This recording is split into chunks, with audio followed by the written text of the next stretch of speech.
Hello, everybody, and welcome to our next webinar, Serpact, with our special guest, Aurora Morales. Today, our topic will be presented by Aurora. So, my name is Nicole Mincu, CEO at Serpact. I have more than 8 years experience in SEO, SEO strategies, technical SEO, Google AMP, and more. Dido? Yeah, hello everybody. I'm Dido Grigorov, head of SEO at Serpact with almost 18 years in SEO, and my main focus are the content strategy, semantic optimization, and technical SEO. Today we have a very, very special guest, an expert from Google. Her name is Aurora Morales, and currently her position is Monetized Education Specialist. She helps publishers to properly and efficiently monetize their content on AdSense and AdMob. She is an ex-Trust and Safety Senior Outreach Strategist at Google, and Aurora supported site owners and content creators on improving content accessibility through search. But before joining Google in her previous role as a brand specialist, Aurora spent time at Twitter and YouTube, and also has a background in journalism. Hello, Aurora. Nice to meet you. Hi, Dido. Hi, Nicola. Nice to meet you, and nice to say hi to everyone as well, especially the audience. I believe today is in majority in Bulgaria. So hi everybody. Yeah, you said pretty much everything. Yes. Also, let's start a little bit about you, and let's get our audience to know a little bit better. So, how did you start with Google? How did you start with this industry? What are your main interests to start in this industry? Tell us a little bit more about it. Sure. Well, as you mentioned before, I studied journalism and media, so it's kind of a weird thing to study when one then ends up in tech. But I guess everybody who ends up in tech starts in an unusual space, except for the engineers, I guess. So yeah, I studied doing journalism, and I began working for tech a few years ago now. I won't say how many. And I worked in YouTube, then I went and worked in Twitter for a little bit and came back to Google, and I worked in the ads space, and then I moved to Trust and Safety. And in Trust and Safety, some of you, I don't know, might remember me. I've worked in the English webmaster forums and Spanish webmaster forums. Dido, we're very well acquainted from that space. And I then moved to the monetized policy area. So this is what occupies me today, and what I'll be discussing today with all of you. Yes, actually, the topic of our webinar is very interesting to many people, especially people with the journalists, the webmasters of magazines, for online newspapers, and so on. And we are going to talk about some really great topics. I know that Aurora has prepared some really interesting presentation for us today, and I would like to give her the words. So let's start with your great presentation today. Thank you. Well, let me begin. You definitely set up the bar very, very high. So let's see if this can work for everybody. Let's have a look.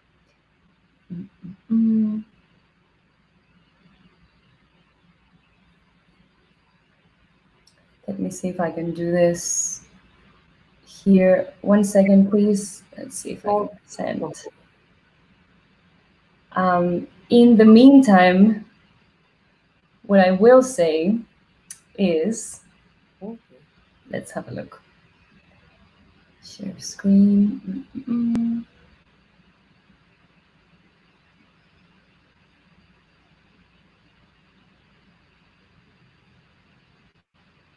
Okay, can you see my screen?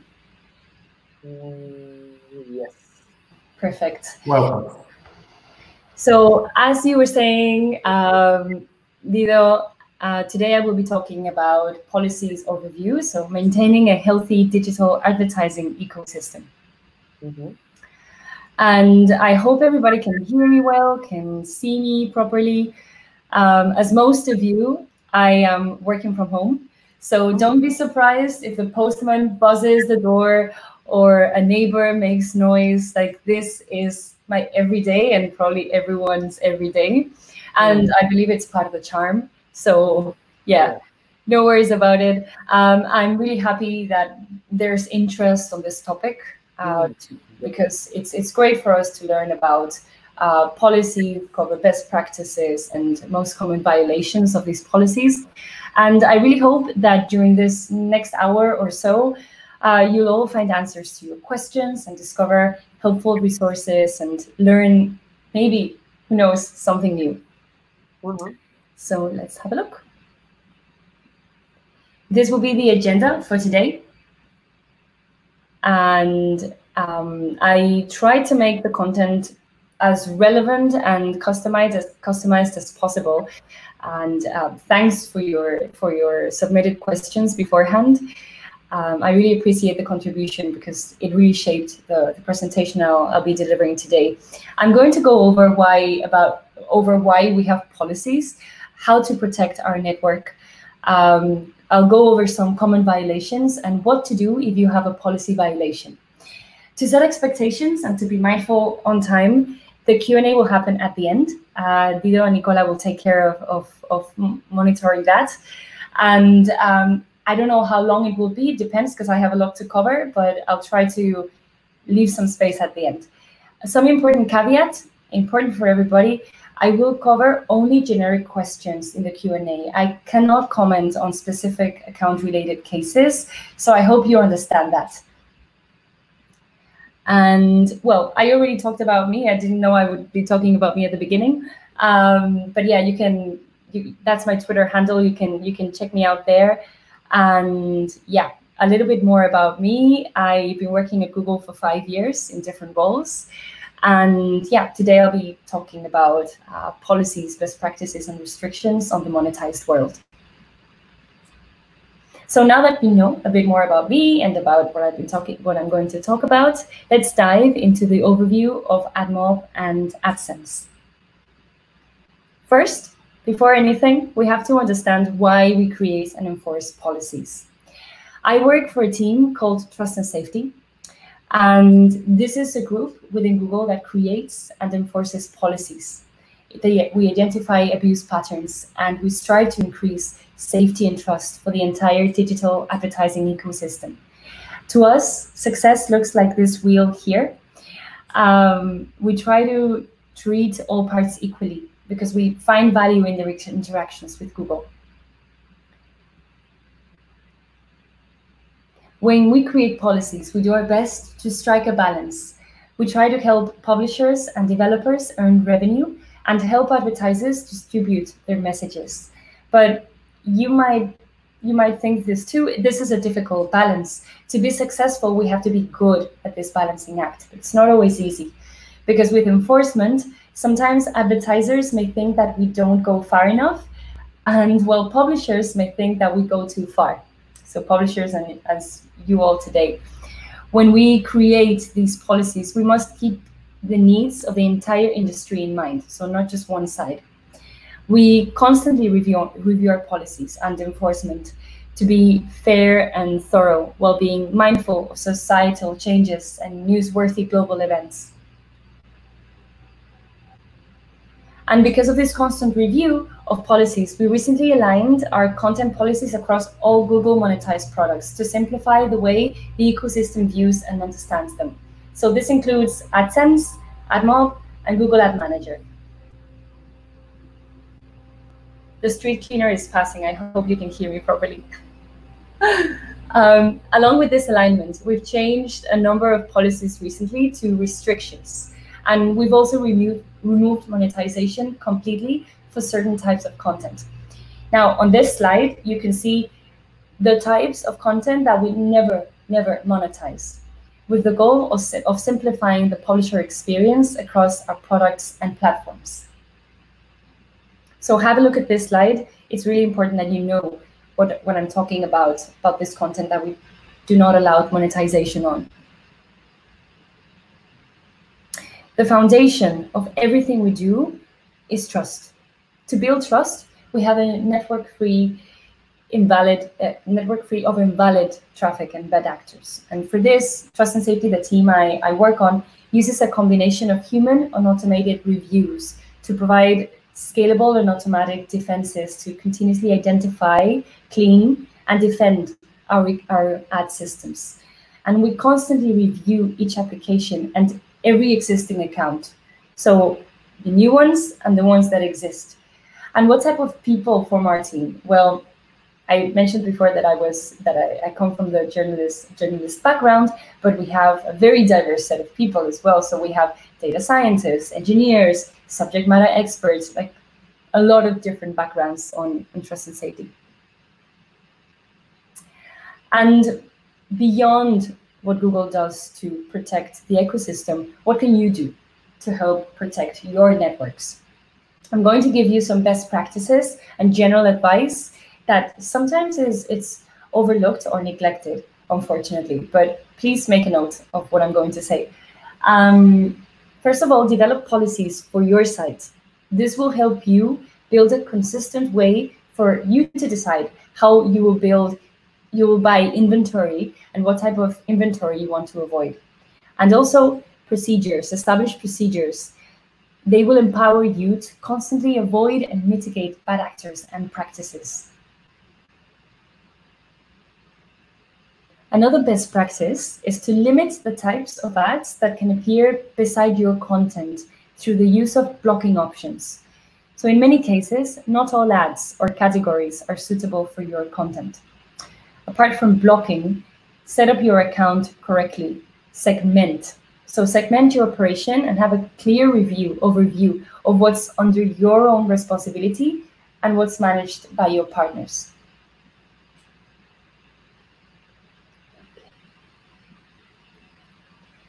Now, when choosing your partners, you have to vet them. You have to make sure you know who they are to minimize risk.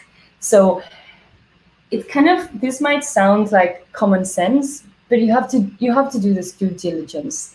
Are you partnering with a real business? Make sure you answer a few questions ahead of time to ensure that you're partnering with someone who really are who they claim to be. So, do they have a business address? How long have they been working on an app or a website? Do you trust them? What is their business model? And I don't know, are their revenue projections realistic? Do they offer value to the users or advertisers? So ask yourself a few questions. Don't just trust any partner that comes along. Also, if something doesn't add up, you will need to investigate.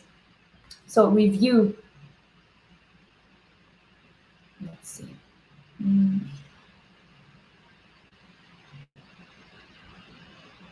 Let's see. So wait, did I just stop presenting? Yeah, you can start again and I will show you. I'm so sorry. Don't worry. Yeah, don't worry.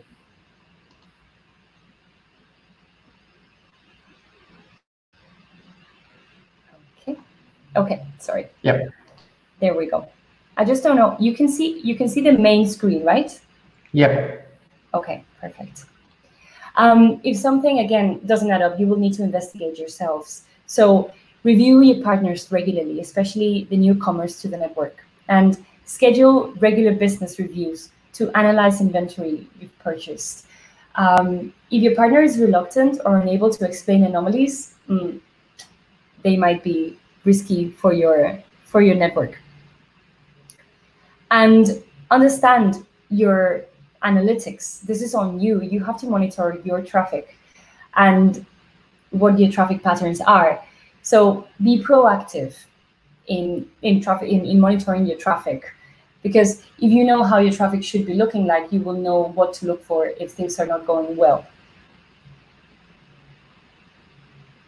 And this is adopt ads.txt and ads.txt. This will be a very good way of disguising of checking who the bad actors are, because bad actors will disguise their inventory to trick ad networks into thinking they are higher value. If they target your website, So what is this? This is essentially a standard. It's something that the IAB published to declare publicly that it's authorized inventory and help us put an end to these bad apps and sites that I was talking about. It's super simple to implement. As you can see here, it requires as little as a line of code. And in the example shown here, the developer is declaring that this is the only authorized ID for them on AdMob. So I recommend you to check the full spec on the instructions on file creation and hosting on the IAB Tech Lab website. IAB. Okay, so now that we've reviewed why we have policies and how we build trust, now let me go into a few of the most common policy violations. And in order to understand this, first of all, let me talk about invalid traffic and ad fraud, because these present a challenge to the integrity and trust of the digital advertising ecosystem that I was talking at the beginning of the presentation. How do we fight invalid traffic? Well, this is a very complex challenge, and for you to get a sense of its complexity, I have to start with the basics. There are many types of invalid traffic, unfortunately. And we've worked hard to minimize this threat by implementing a diverse set of defenses. Each of these types of invalid traffic that you can see on this slide present a different type of challenge. And we've come up with innovative solutions. Now, our team is tackling this challenge by applying human intelligence, building complex algorithms, and developing machine learning. And as I just said, there are many types of invalid traffic that represent a threat. And here you can see just a few. So for example, let me start with click farms. These are large networks of humans that are paid to click on ads, usually located in emerging markets. So yeah, you can probably imagine. Session hijacking, this is number 2.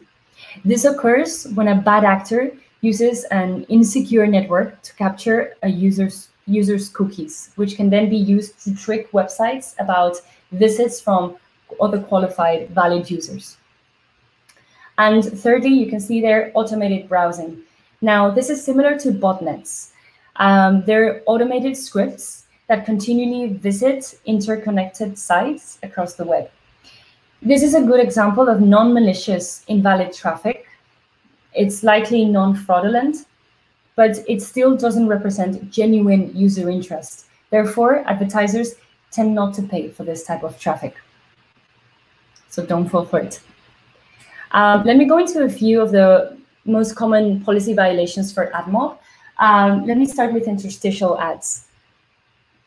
When they're implemented correctly, these can offer great opportunities for interaction in mobile applications. However, the implementation of interstitial ads must be thought out very carefully to avoid accidental clicks and not create problems for users.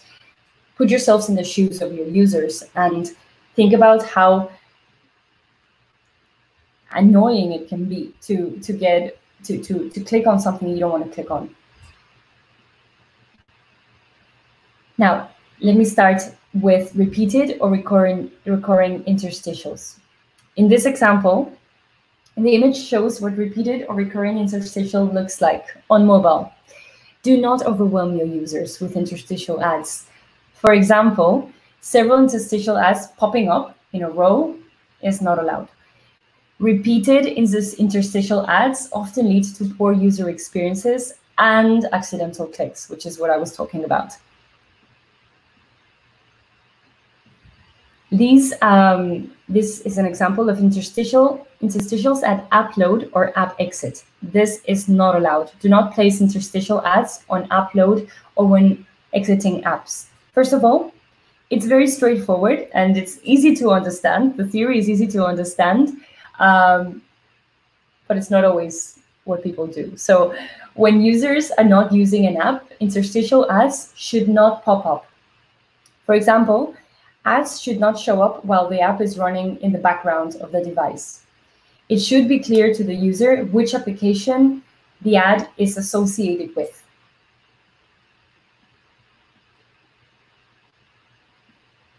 And again, another example here is unexpected interstitials. Do not surprise users with interstitial ads. Imagine how bad that experience is. Like, just everything that I'm talking about, put yourself in the shoes of your users. Think about this experience as living it yourself. When you have an app, imagine you get a surprise interstitial. Like this, I don't think this is something you want. Placing interstitial ads that suddenly appear when a user is focused on a task, like playing a game or filling out a form or reading content, may lead to accidental clicks and often creates a frustrating user experience. We recommend to place interstitial ads before a page break. A break between pages provides kind of a natural stopping point for the user and allows them to properly engage with an interstitial ad.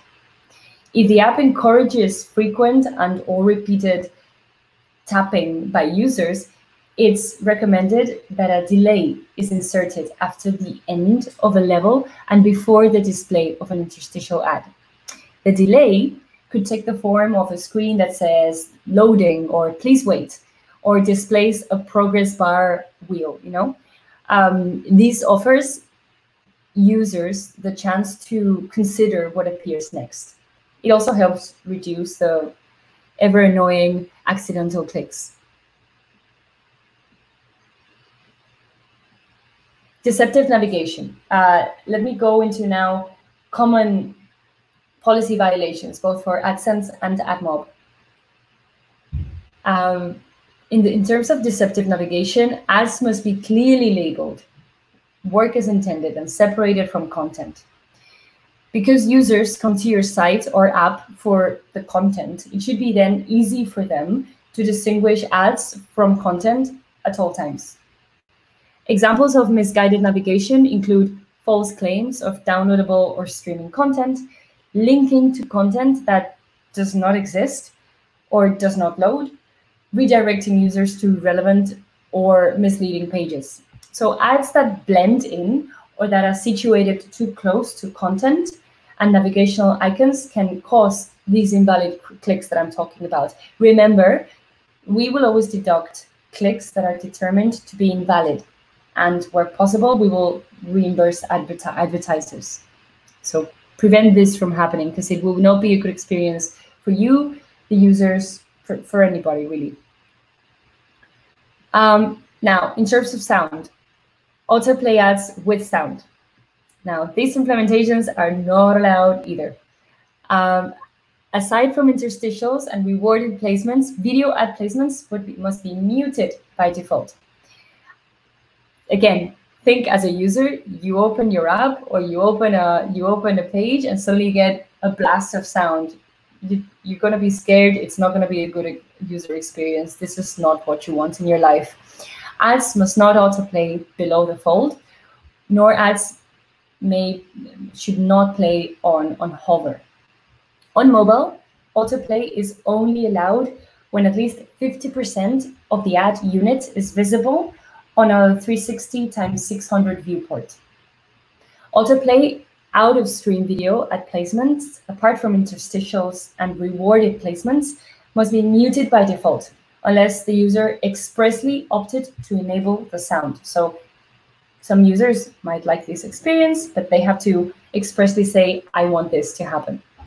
For interstitial placements, audio can be enabled or disabled on the initial load, subject to the user's phone settings. For example, if an interstitial loads when the user's phone sound is off, the interstitial must load in a muted state. I can't stress this enough. Okay, inciting clicks. Again, what can I say? Do not incite clicks. Never, ever incite clicks. Never ask users to click on your ad, on the ad. Just don't do it. There's very little I can say there. And in terms of this, an app should clearly disclose an advertising experience and a reward when using the rewarded format.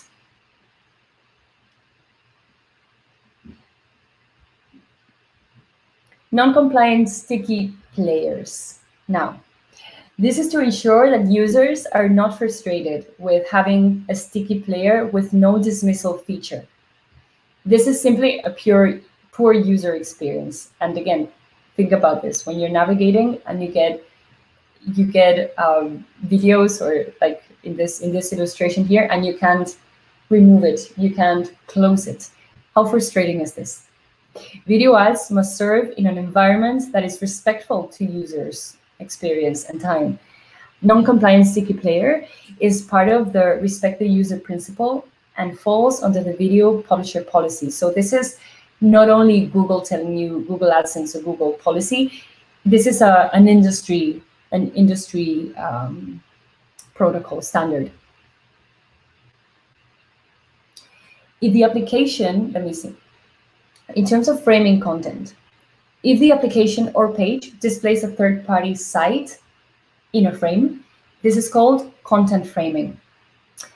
Publishers are not allowed to post the content of third-party sites in a frame and receive income from it, for obvious reasons, right? Because you can't just monetize something that doesn't belong to you, or without the permission of the content owners. So bear this in mind. Please don't do it. If the publisher is the owner of the content, then you can post it in the frame of the application and receive income. But if the content in the frame is already used to generate revenue in Google Ads, the version of this content should not contain an additional code for AdSense or advertising in the application. That would be obtaining double rewards, like double money for the same content. Okay, so now we've learned that I've gone through the main common violations, policy violations.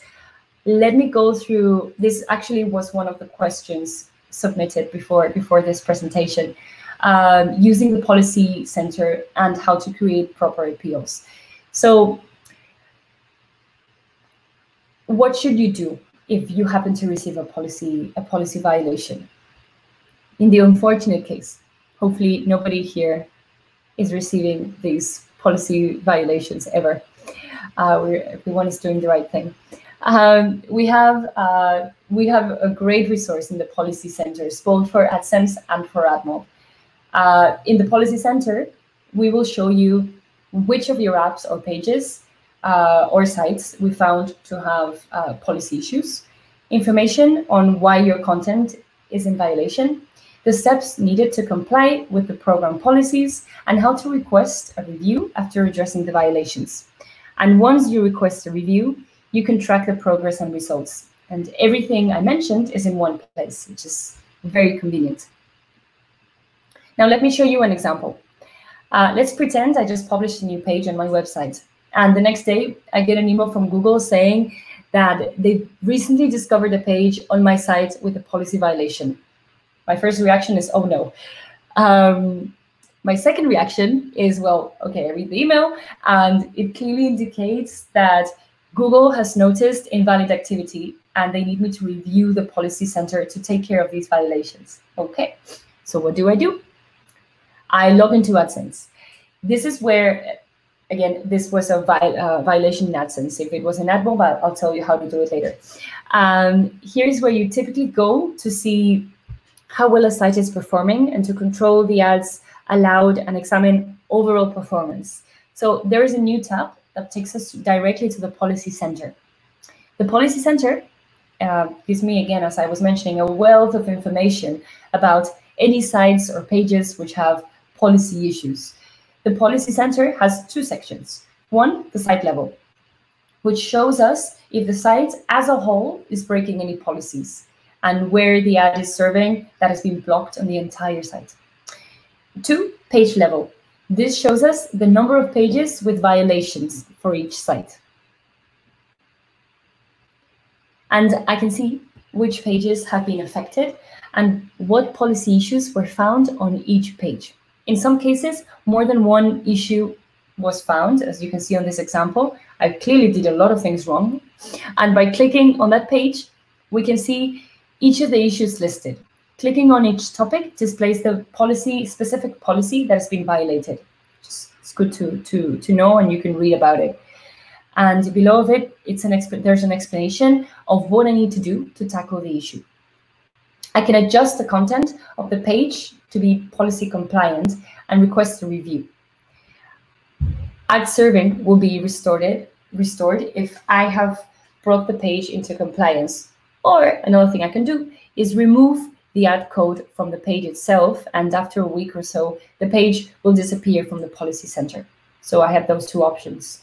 Now, if we return to the top level of the policy center, sometimes we want to work on pages that have specific types of policy issues. And as you can see here, we can filter the display to just the sites with a specific violation, and then look at only the pages on each site with that violation. So you can filter by policy violation, not just by page.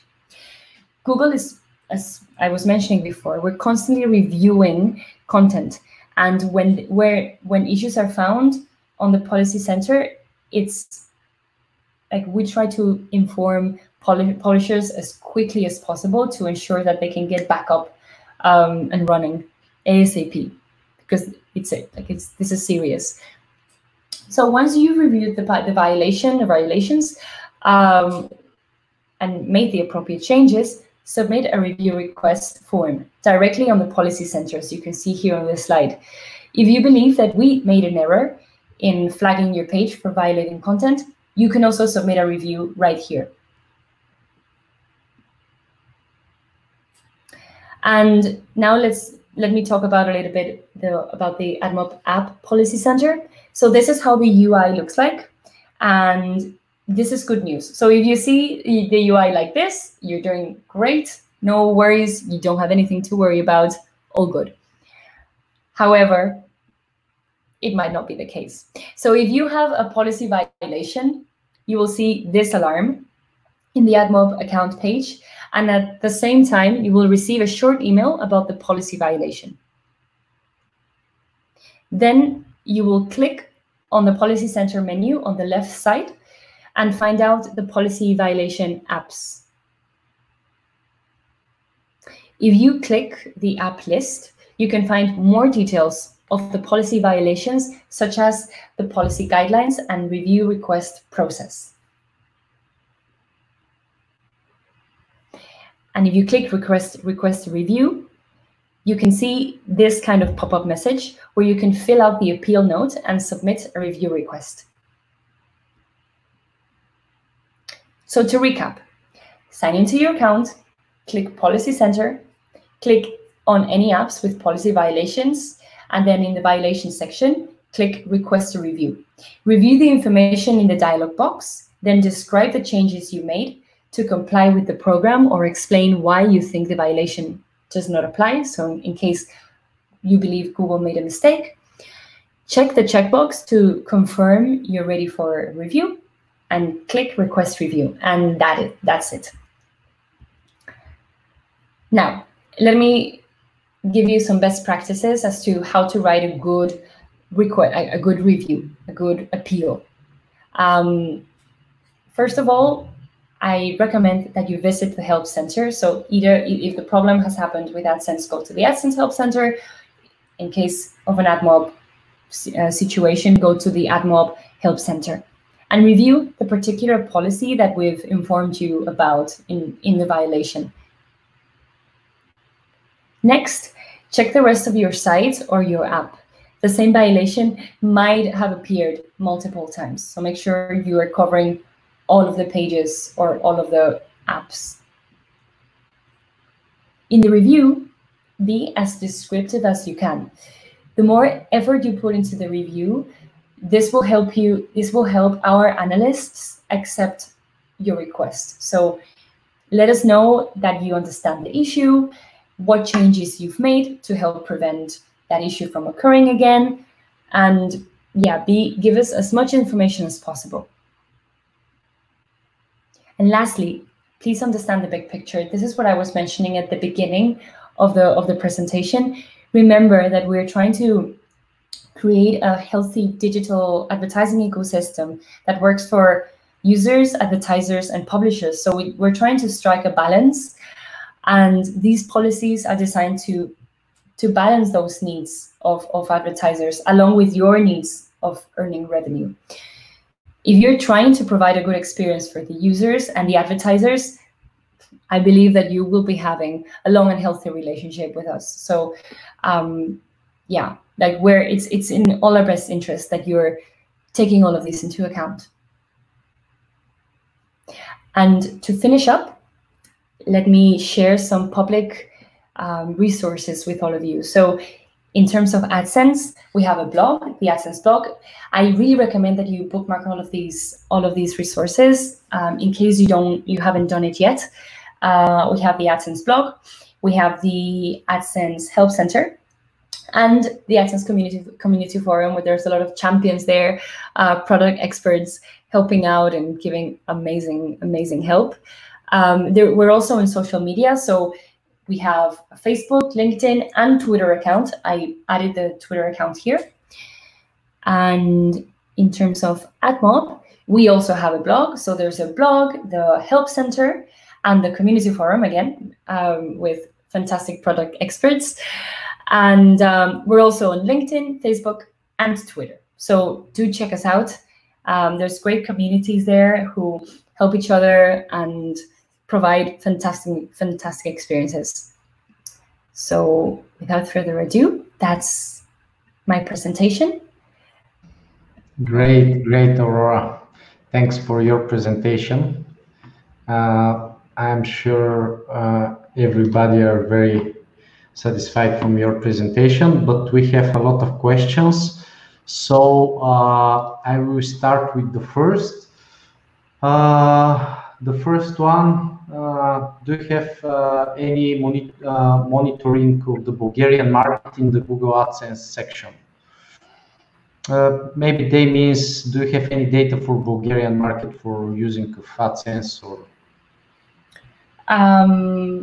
In what sense? I'm not sure of the question. I can ask again because the guy who asked it. Okay, next one. What is the right place to submit feedback in your form? Because sometimes I wait more than 3 days for answer. I know it's normal 3 days, but this is the question. I completely understand. I understand that when you're trying to monetize your website, your pages, and you get a policy violation and you're unable to create this revenue, and many times you depend on this revenue to live. So I completely understand that it's a serious matter.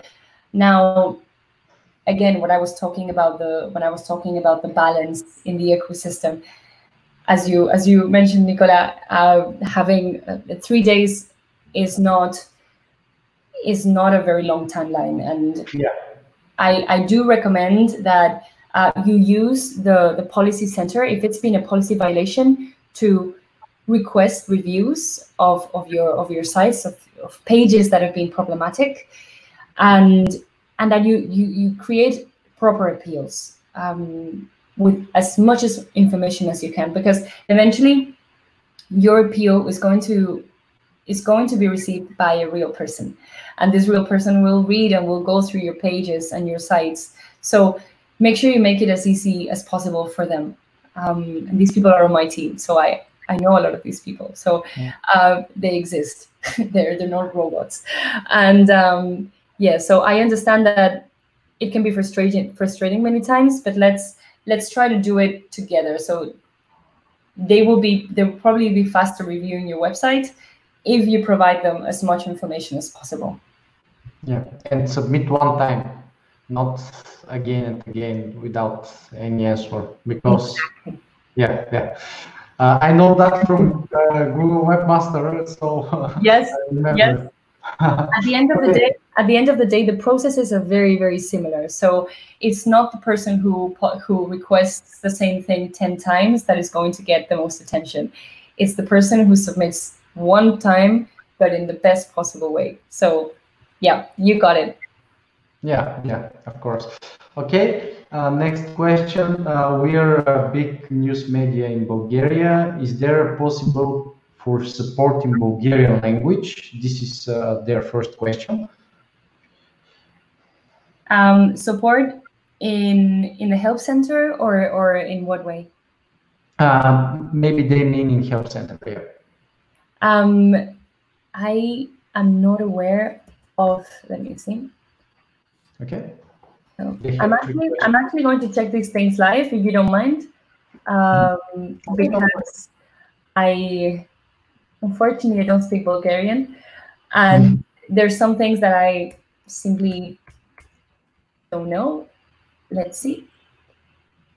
But did you speak Spanish? I speak Spanish very well. Yeah. Did you too, actually? Oh, amazing! This is great. We can continue. We can continue this presentation in Spanish. Unfortunately, a lot of people might miss a lot of things. Yeah. In terms of the languages that are prioritized in the help center, this is done.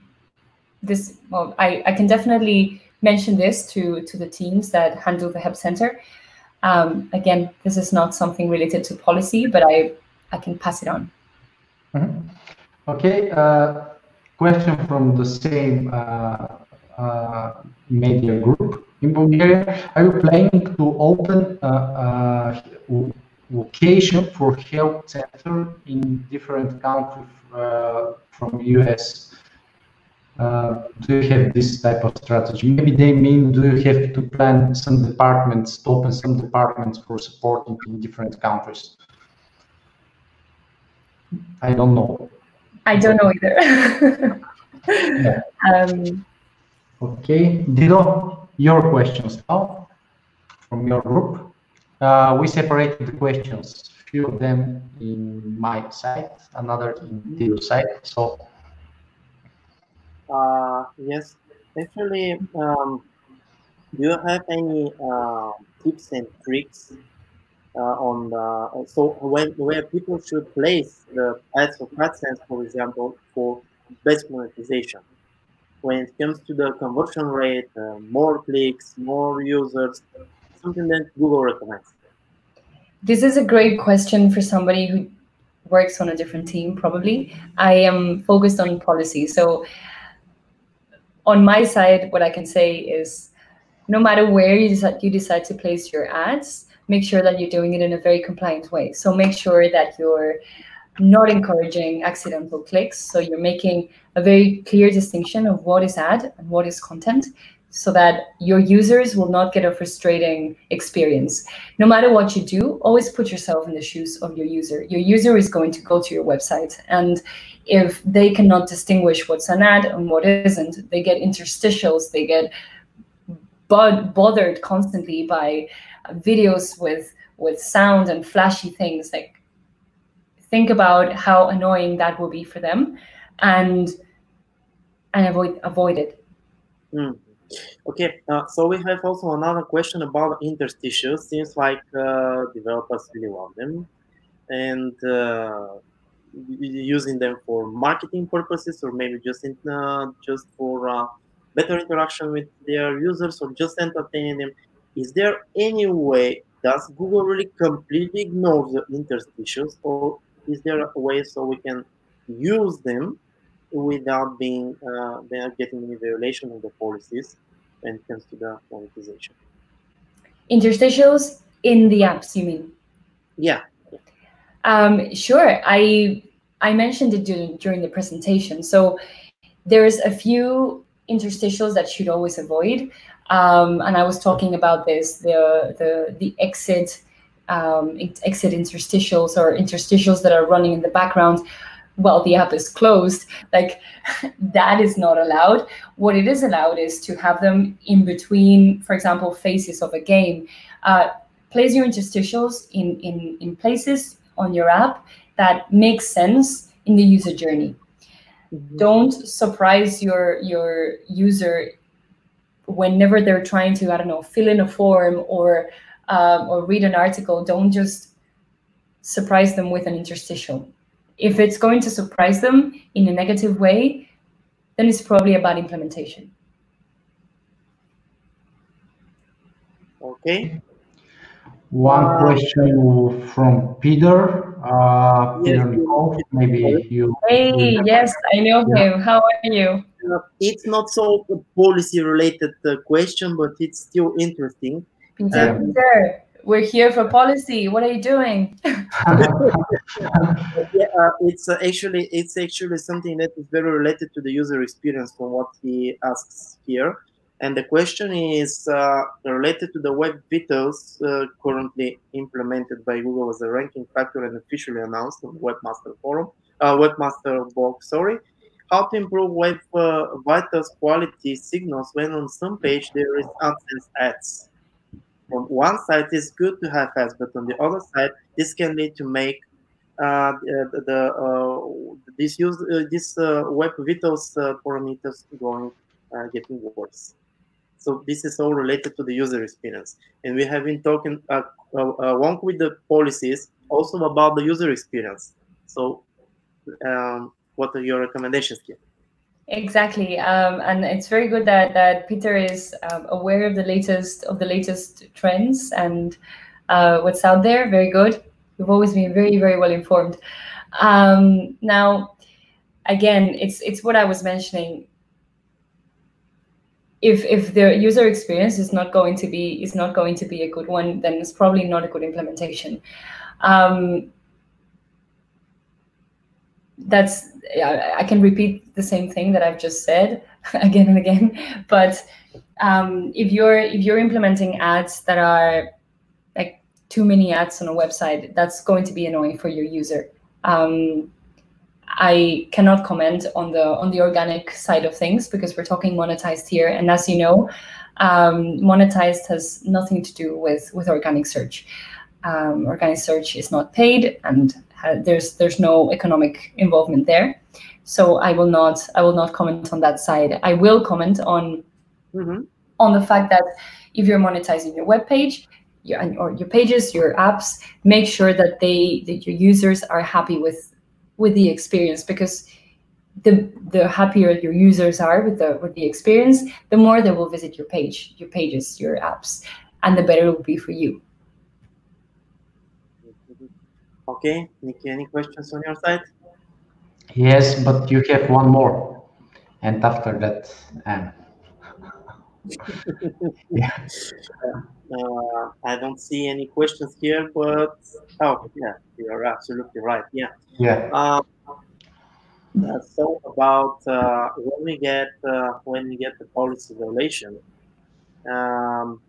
what will be the best practice here I mean, when we get a repeating policy violation. Sorry for the bad introduction of my question. Sometimes we get some a repeating policy violation. This happens also on Google AdWords, I mean Google Ads. But we change something, and at the same time we get the same again and again policy violation. What we should do in this situation?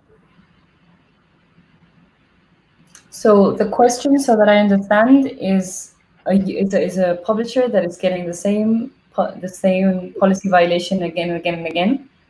Yeah, this is actually a very discussed topic here in Bulgaria too, because it's discussed both from the advertisers and from people who want to monetize their content. Because sometimes they get this policy violation that ads stop working. They change something which is absolutely required to be done, and at the same time they get the same policy violation. Why this happens and how we can prevent it? Well, again, without knowing the specifics of a page or a site, and of course I mentioned that this is something I'm not going to go into in this space today. It's really difficult to know really if the policy violation has really been addressed or changed. Many times we think that we have changed something and improved it, but we're missing on something, because especially on big websites, if you have a lot of pages, you could definitely be missing something. So what I do recommend is that you're thorough whenever you're reviewing those policy violations, ensuring that you know exactly what they're talking about. Go to the help center, read through the policy, understand the policy, and address it. Many times we don't really understand the policies. What I do know is that my team has worked really, really hard in creating policy videos to convey the policies in a more friendly or direct way. I understand that reading a help center page maybe can be a bit tedious, especially if English is not your first language. So we're working really hard on creating these external resources, but many times you do need to, it's on the publisher to go and read and understand the policies. Also, another interesting question here. It's a little bit funny, actually, Aurora, but you said that sexually explicit content is not something that is allowed. Sorry, I can't hear you, Lido. So you said that the sexually explicit content is something that is not allowed. It's forbidden. What about if we have a sexual blog, intimate blog, and we want to monetize this content? What will be the situation there? If you have what? And how we will cover the point. What about if we have a blog about intimacy or sexual tips and tricks? How we'll cover the points in this situation?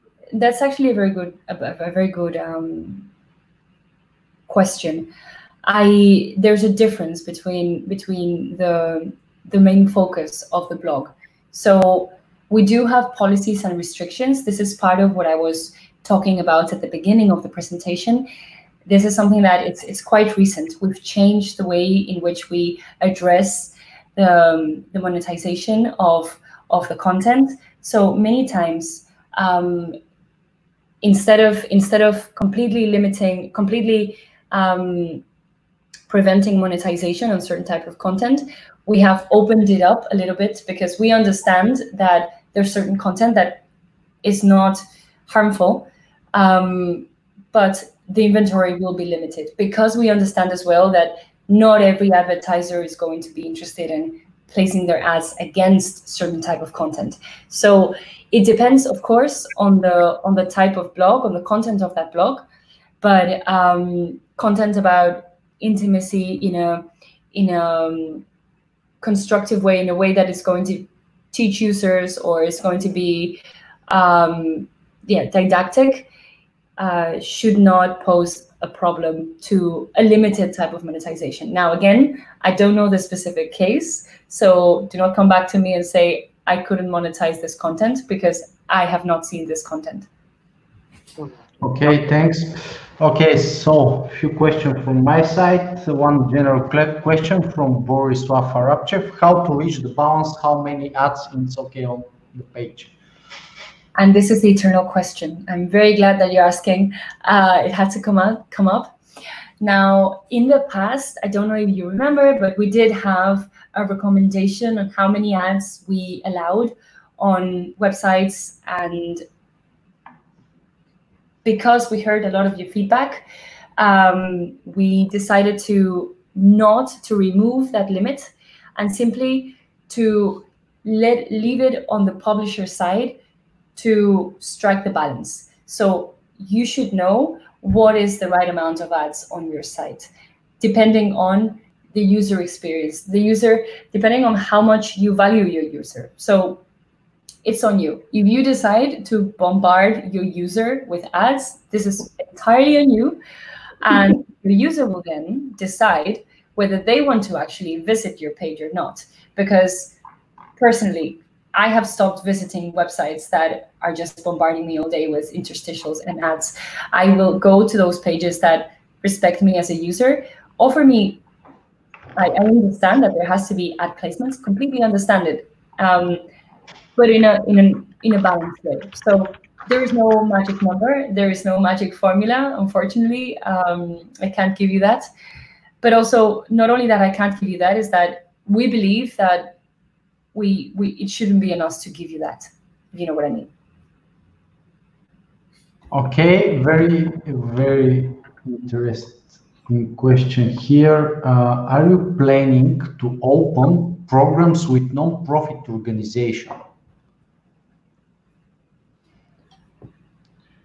Okay, would you be able to develop that question a bit more?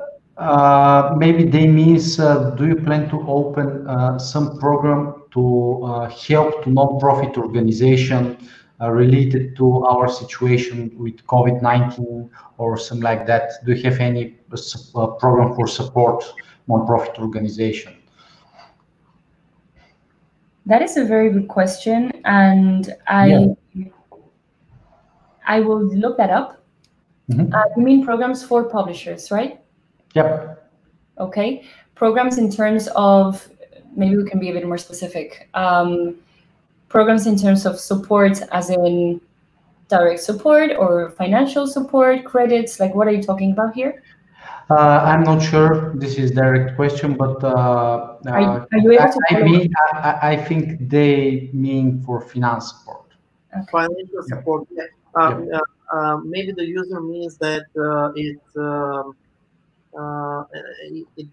the question is more about if you plan to support the organization, so provide some charity to the users with the financial help. For all these COVID organizations already founded around the pandemic to help the people with the disease. I get it. Thanks for the clarification. I will definitely ask, and I will get back to you, Dido and Nicola, with an answer, and then you can potentially reply to the user that is asking the question. Okay, thank you so much. Of course. Absolutely great. So we are in the last few minutes of the webinar, and we usually ask for a small summarization of the top tips. So how we can cover the policy of Google, how we could be the happy users of AdSense or AdMob.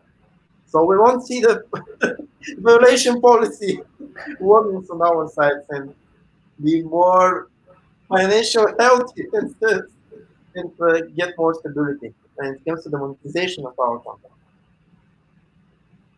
Yeah, absolutely. My biggest tip here will be focus on your user and create great content. Like, it sounds like common sense, but many times we do not have our users in mind when we're doing a lot of things.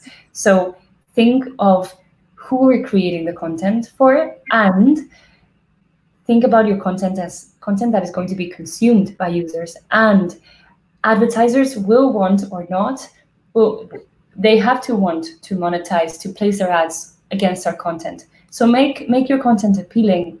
Do something that is going to be good for the ecosystem and to nourish this healthy ecosystem. That's my biggest tip. Okay. Okay, great. We are almost done. So thank you so much, Aurora, to share your knowledge with our audience, and we have maybe 10 or 12 more questions, but we can't ask you because we don't have any time now. But maybe some of them we will try to find the information from your support center and send direct links, or they can use support forum about that. That's a great way to have answer for any question. So thank you, everybody. Thank you, Aurora, for being guest today. So Dido, thank you too. Don't forget to subscribe to our channel in YouTube and follow us on Facebook. Next month, we will announce our next guest in Serpact English webinar version. And we will announce our next battle in Serpact Bulgarian version. So be here, and we will show you more webinars and tricks and tips with our experts. Dido?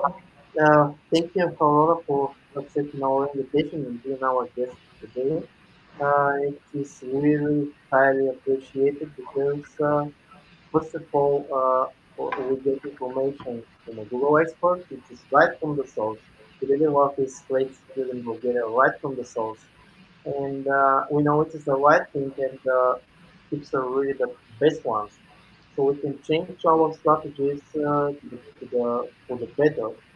So thank you for sharing your knowledge and expertise in preparing this great presentation so detailed for us and our audience, and of course it was in correspondence to the interests and the flows of our audience. So thank you again, and we will be happy to see you being our guest again in the future.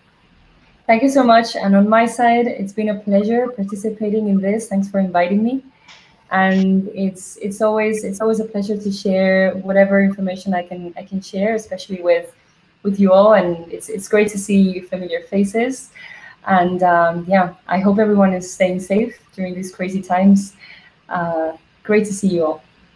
Let's see you. Thanks all. Bye. Bye.